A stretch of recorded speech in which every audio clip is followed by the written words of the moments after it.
Okay, excellent. Okay, so first of all, thank you very, very much to the organisers, to Common Ground Research, to the Health, Wellness and Society Research Network, and also the host, the Sorbonne University. I'm very sorry not to be there in person, as I'm sure everyone else in the Zoom meeting is, but haven't we learned a lot of new technology this past period? And it's amazing that it can work this well. So the title of the presentation I'm going to give now. Sorry, I can see that now I've been made host. I'm also being asked to admit people. So if I momentarily seem to be distracted, it's not because I'm doing something I shouldn't be doing, like checking emails. I'm allowing more people into the room. So the title is Societal Inequity Makes Us Vulnerable to Pandemics, Findings from an Inquiry into Experiences Around COVID-19. To first of all give a context of what we're talking about here, I should talk about the broader project. So from the 1st of January 2019, so before the pandemic, we started a network project which was externally financed by the Swedish Foundation for International Cooperation, Research and Higher Education stint there. It was and it is a collaboration between Lund and Malmö universities. And the title there, this is important to explain, because of course these are open to interpretation. So the network we called Precision Health and Everyday Democracy. And a key point here was that it's very interdisciplinary. It brings in several different fields. To express that, first of all, the term precision health is something that we see used more and more, but also it's a very ambiguous term. It can mean many different things. In general, there's an increasing focus on differing health needs, but this can be as diverse as talking about genomic factors, particularly talking about genomic factors connected to ethnicity, and of course that is also can be highly problematic, but also the use of big data. So for example, big data that's collected and processed via artificial intelligence. Also, again, very different, a focus on the societal determinants of health, how different groups are positioned, affected because of where they are in society, connected to labor, connected to housing, and also other factors. Also related to that, growing societal segregation, so particularly inequality, related often to lines defined, not perfectly, certainly, but along class, race, gender, and also, of course, we can bring in intersectionality there. But also, precision health can sometimes be to do with specific policies. And we've seen this where, for example, health access particularly is increasingly determined by citizenship status, and also in certain countries by wealth. So precision health, we wanted to connect that to democracy, and we've used here the term everyday democracy, drawing upon several different fields. Now, the interesting story I think to talk about here in a health context particularly is first of all to relate to now a 20-year-old discussion around health democracy. So health democracy, again, it can mean many different things, but broadly democracy as an analogy, but also as a normative goal. So both we want democracy in our healthcare, we want a democratic way of doing healthcare, but also it's a way of thinking about healthcare. So using the notion of particularly electoral democracy, that's been applied to talking about patient choice models. But of course, this has been also overlapping with the neoliberal model.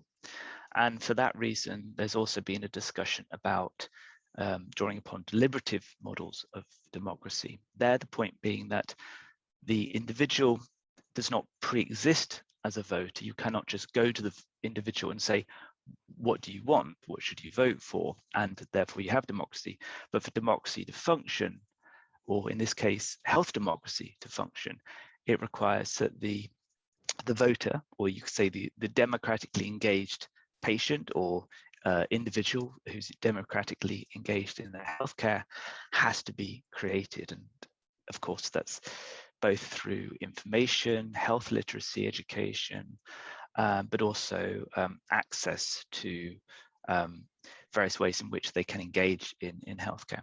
So broadly, both the role of health and also healthcare in building society, and also an aspect of where situating health in society, understanding that for many people, health and healthcare is, in the everyday context, it is one of the most sort of tangible spheres through which an individual is going to experience their position in society, experience their part of society, and also where we talk about that society being democratic, they experience what that means in practice. And also, this is particularly made obvious when we talk about moments of exclusion. So people see the impact of everyday exclusions on their healthcare. So that is just a bit of the context. And once we had this project going, then here we see pictures of other places, something which, of course, we've become increasingly less used to. So we had a series of events, 2019, again, pre-pandemic. So in the April, we organized a workshop at the University of Texas Medical Branch in Galveston. And the point just I want to highlight here, because I don't want to spend too long on the context, of course, is there we had a discussion bringing people working on genomics related to both opioid addiction, but also cancer care, but also people who were talking about new ways of organizing the pharmaceutical industry, particularly how do you get pharmaceutical development in areas which farmers moved away from because of risks and profit concerns and so on. So the creation of also non-profit companies which could conduct the initial research to get the big pharma back into it. And another further sort of connection here between lots of different fields coming together was then that same year in the October, we had a conference and workshop closer to where I am based. So this was organized and took place both at Lund and Malmö universities, which are, if you don't know the region, they're very close geographically. And there, the sort of research that was presented, we see a picture of Lund Cathedral in the background. Researchers who are talking about community-based approaches towards healthcare, working with marginalized, disadvantaged, often excluded communities to understand their needs. This event also, on the third day, we involved practitioners, particularly those who were working with, for example, we had someone from the Refugee Health Center who was able to engage us in a discussion which was extremely useful. And so what I want to emphasize with this context is both, of course, we were focusing on internationalization, but also an interdisciplinary approach. So we moved towards focusing on populations excluded from healthcare. We had also, right at the start of the pandemic, we didn't know it, of course, when we started doing the work, but we were leading a Horizon 2020 application, which we managed to get submitted. It didn't get funded, but we did manage to get it submitted right at the height of the chaos at the beginning in the spring there. And this was a very international application. The interesting thing there was that we were trying to deal with something very controversial, which was linking, or not linking, but talking about, on one side, antimicrobial resistant infections and also refugees. And to our approach to what would otherwise be a very politically controversial issue was to draw upon this interdisciplinary approach. What we were looking at in response to that particular call was how to protect refugees who are hosted in European regions with a high prevalence of AMR infections. So we had both clinicians, but also social scientists who were going to focus on how to prevent social stigmatization. Now, as I said, that project wasn't funded, but as we know, when we engage in these projects, it's often the production of the application, it's the interactions, also dealing with tensions that emerge, and also when it's an interdisciplinary project like that, working with very different conceptual understandings, that you are also producing something very interesting. So it was an important experience and something that we want to develop further. We had a number of other related applications around increasingly migrants' healthcare. And then also in the October, we managed to get funding from a Swedish fund connected to the Wallenberg Foundation, which was focusing particularly on the increasing role of artificial intelligence in healthcare, where we were looking at, this is a project that's now just started, where we're going to be looking at the global governance aspect, but also combining a focus on the everyday experience of individuals and how can they engage and potentially contest how this technology is developed. And you will have noticed in the chat earlier, I posted a link because we're currently, we've just announced for 2 new PhDs, so I apologize for that, mentioning that, but I think it's I would like to you to please pass that on to anyone you think could be interested. In that context, of course, this is an image and one many like which we're extremely used to now, unfortunately, and like for all of you, this changed things dramatically for us for the project. Our response initially, apart from how we were developing the Horizon 2020 application, was to draw upon our strengths. Many of us are based within an institute that focuses on migration studies. And so we looked increasingly at the impact of COVID on particularly vulnerable migrants. So this is one of the publications we produced. We're working in Sweden, the majority of us, and there, like in many countries, of course, you could see there was the effect on vulnerable migrants was both decreased access to healthcare, but also increasing vulnerability. But also what was interesting was a Swedish case and something which we're, particularly a colleague is working on, Elizabeth Mangro, is the position in which the role of the health practitioner to the patient was reversed, in terms of that at the start of the pandemic, the practitioner was authoritative and able to say to migrants, well, these are the restrictions, but also the disparity between that many of these migrants were receiving information from their countries of origin or the international media, and this information was telling them to behave in a very different way to the Swedish exceptional approach to the pandemic. When Sweden began to change, this altered the relationship between practitioners and patients. And of course, an important aspect in terms of the project we were doing is that we were doing what was meant to be an internationalization project, but we were no longer able to travel. So what do you do in that situation? In response, we created what we called a commission. Now, this is maybe a pretentious name we came up with, but we wanted to draw upon a history of this type of activity. We wanted to model it partially on government inquiries, but also some academic initiatives like, for example, the Warwick Commission. Now, the idea of this was to invite submissions, both oral and written, and also to take the submissions and publicly archive them. So we created a series of publicly accessible online sessions or seminars, and these were recorded. And our focus was on particularly the experience and knowledge learned from the pandemic with relevance to the future of healthcare. So we had a very interdisciplinary mix of healthcare practitioners, civil society, civil servants, and researchers. And so far we've had 2 series. So we had the first one in autumn 2020. These were mainly Swedish experts, but we held all the events in English so that an international audience could attend. And also, again, importantly, that archive material can be used internationally. We also had speakers from the UK and France then.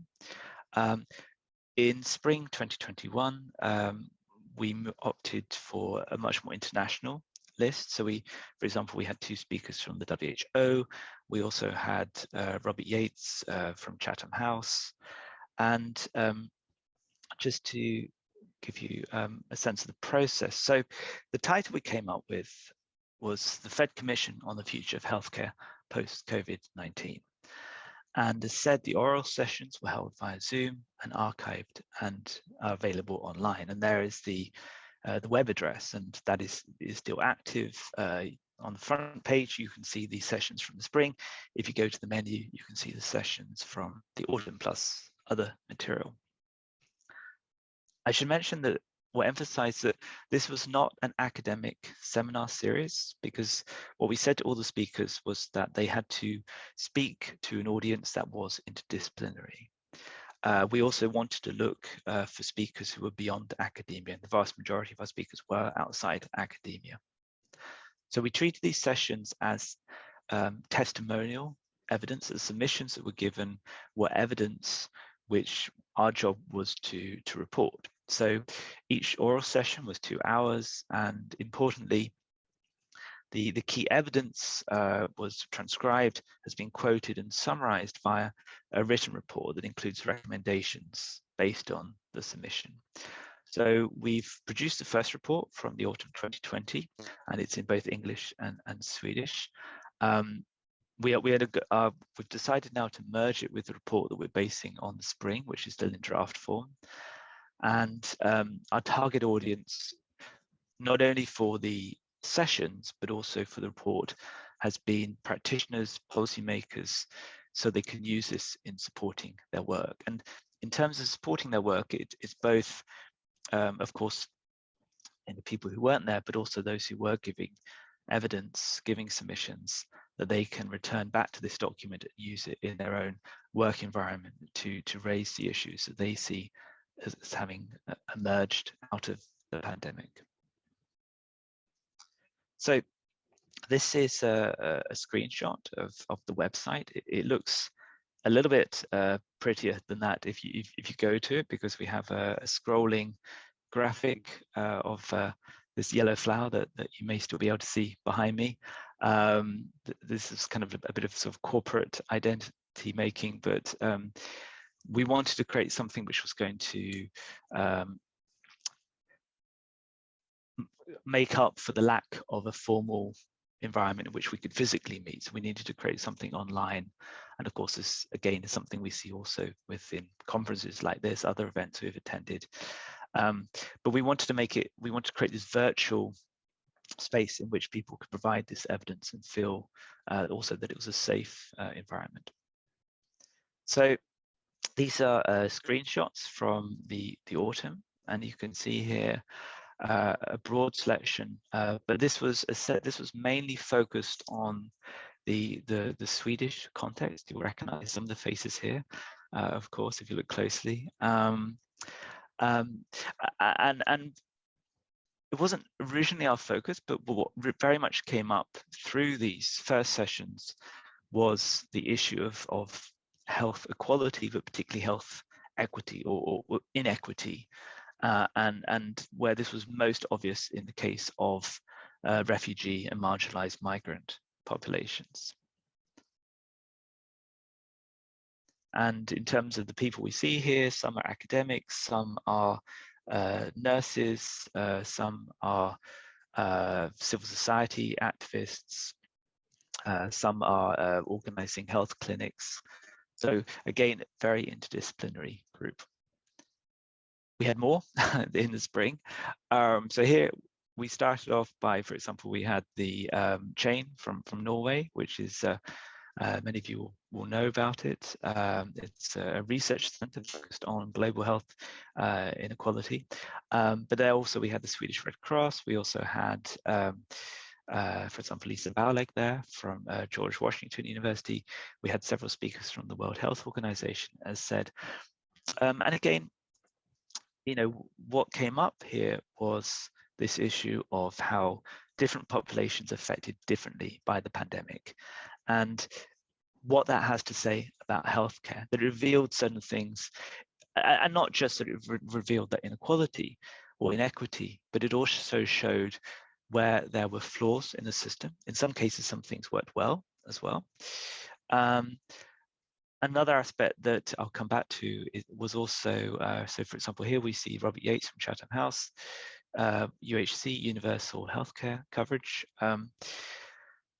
That for some, this the dire circumstances around the pandemic, what it showed about health inequity, was also a moment in which we could push for a movement against that inequity, through which we could produce health equity in the future. And Robert Yates is very optimistic about the potential for universal healthcare coverage globally. So I want to now go through the recommendations. So the report that we've produced based on this is, again, the way we wanted to do it was to, in a very sort of dry, non-academic way, present the quotations, the evidence that we were given, and the recommendations that we received. Based on that, we've provided a series of recommendations. So the first recommendations here, first of all, we also organized them into 6 themes. So the first recommendation, health communication must acknowledge that people live diverse lives with information and guidance designed on that basis. And then secondly, health communication must use multiple channels to reach a diverse population, accepting that it should not be exclusively online. A quotation here from Anna Brännström. There was a lot of discussions and thoughts and ideas about that Somalis, this is in the Swedish context, lacked knowledge and were poor receivers and couldn't take care of the communication or understand the communications. And the point here was, one point that we heard from several different speakers was that often the notion of culture or religion was used by those in positions of power as an excuse for why certain marginalized groups had not received information, had not been able to respond to the pandemic to protect themselves. So often it was used as an excuse for poor communication.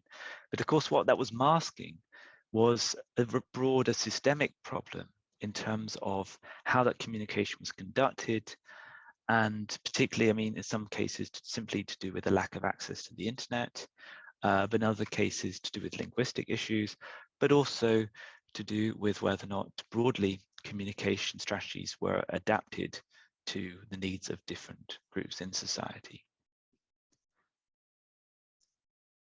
The second theme we drew out from the autumn submissions was the structural basis of health inequity.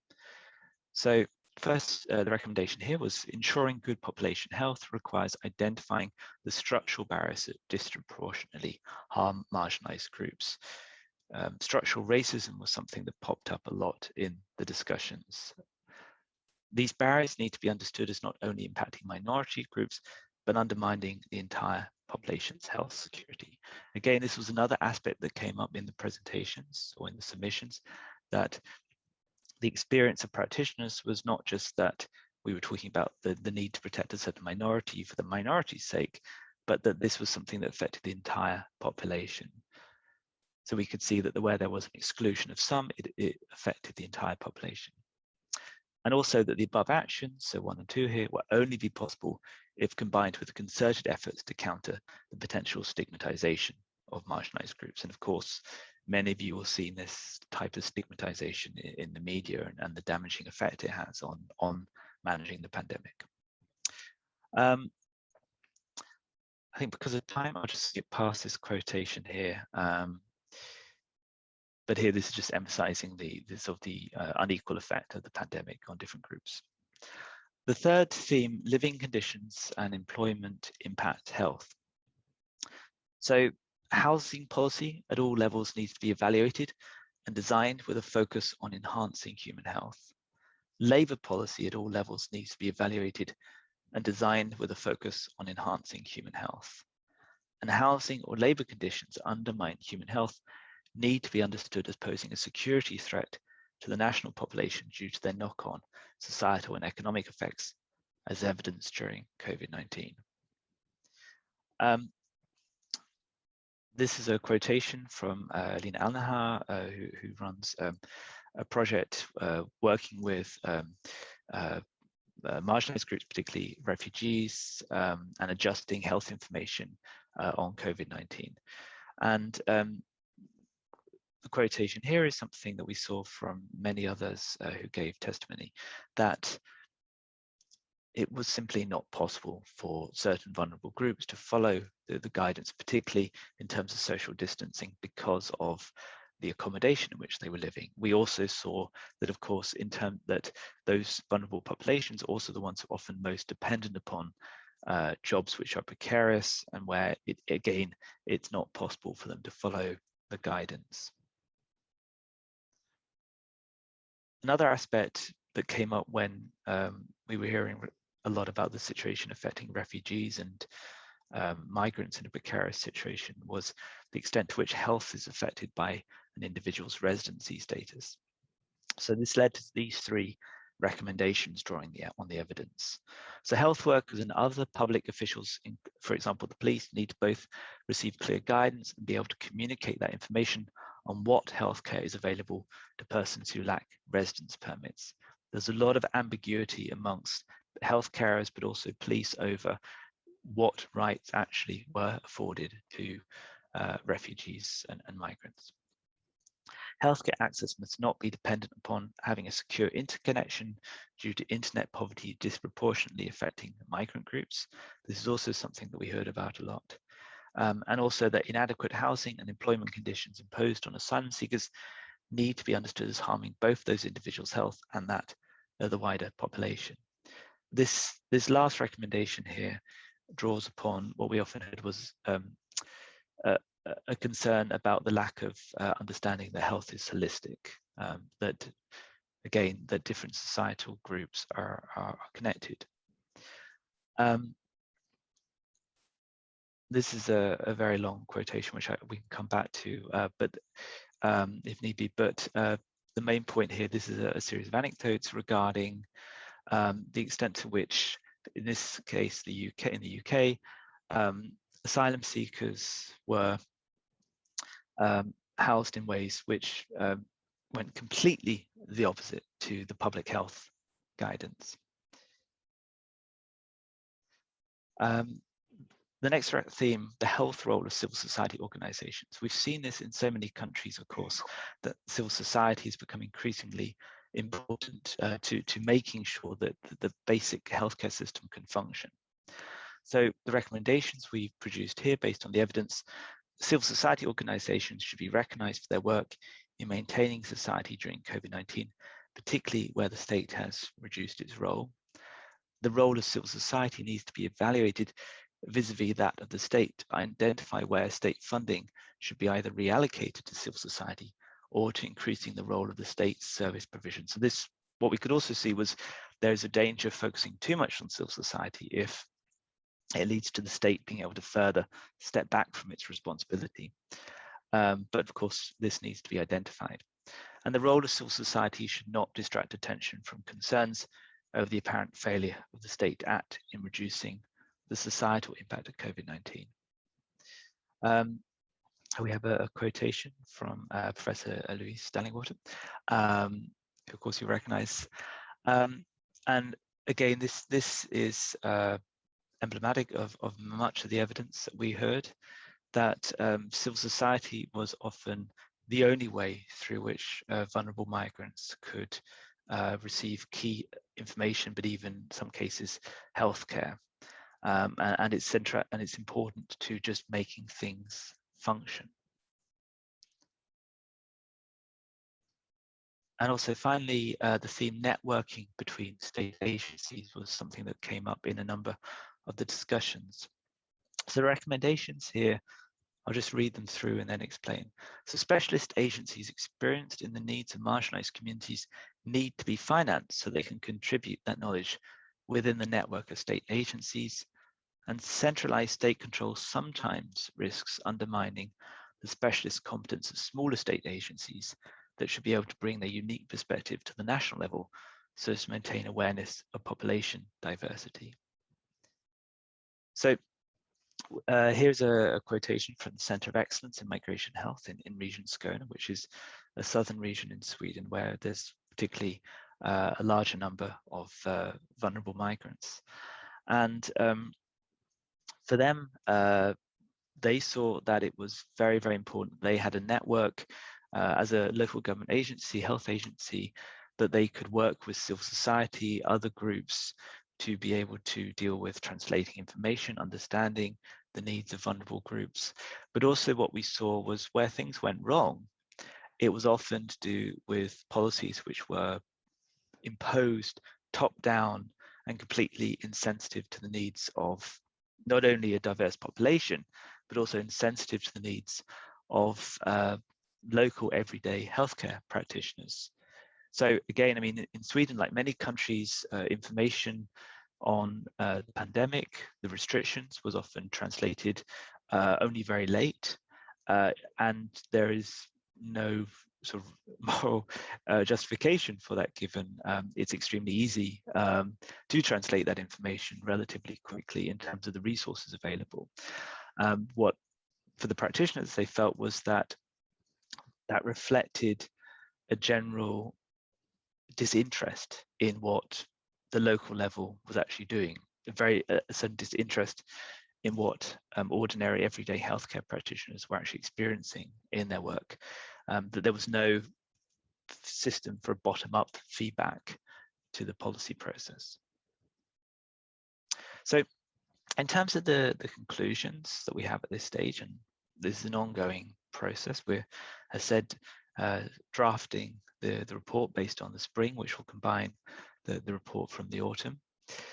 We can say, to some extent, of course, the things that I've just been through, the recommendations, where these are lessons, the lessons to be learned are not new. For those working in public health, these are not radical discoveries. However, we would say at the very least there is a need now urgently to continue archiving experiences from the pandemic, because at the same time, in a moment of crisis like this, we also learn a lot from about our healthcare system, and we need to be sure that those experiences are archived, both of course that we can conduct research, but also that we make sure that testimonies like we've been trying to collect are archived, so that later on other researchers can also come back to that material. In terms of implications for the future of healthcare, we see, of course, as we'd expect, the risk of further inequity in the context of also broader societal shifts. And broadly, of course, we mean growing inequality in society. But also we can see the need to see that connection, and how we can also, in understanding the connection between those broader societal shifts and the impact on health and our vulnerability to pandemics, we may also be able to push for more equity in society. So the ongoing work is certainly said to draw more upon the global perspective seen in the spring submissions. And one interesting aspect there is also the link to universal healthcare coverage, as talked about. And I just wanted to paste in again the link to the Commission's work, where we'll be publishing the reports. And you're very much asked to look to that material if you're interested. Also contact me if you want any more information on the project, or perhaps also the PhD.